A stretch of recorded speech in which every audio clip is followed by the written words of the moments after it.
वाल्मिक कराडनं अवादा कंपनीकडे एक वेळा नाही तर तब्बल 6 वेळा खंडणी मागितल्याचं समोर आलंय।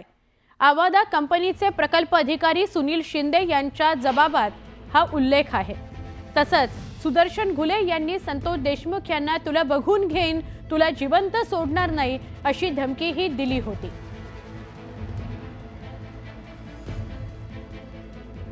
आमचे प्रतिनिधी सुरेश जाधव यांच्याशी बोलूया। सुरेश, एक आता माहिती सुद्धा समोर यायला लागलेली आहे, म्हणजे दोषारोप पत्रानंतर तर अनेक घडामोडी समोर आल्या। काय आत्ताचं अपडेट आहे?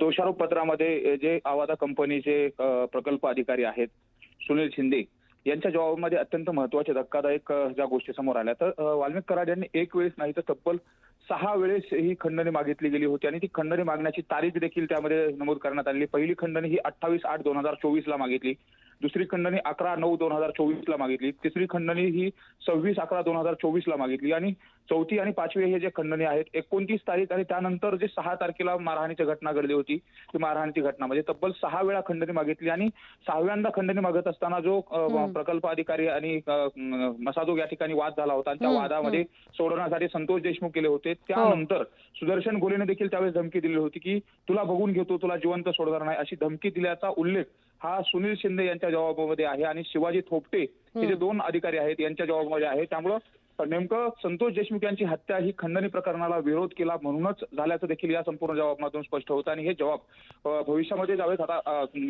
कोर्टामध्ये हे प्रकरण सुरू आहे तर कोर्टामध्ये हे जबाब अत्यंत महत्त्वाचे समजले जाणार आहेत। नक्कीच सुरेश, धन्यवाद आपण माहिती दिली त्याबद्दल। म्हणजे 2024 या मागच्या वर्षामध्ये फेब्रुवारी 2024 पासून ते अगदी सप्टेंबर पर्यंत 6 वेळा खंडणी मागितली गेलेली आहे अवादा कंपनीकडे।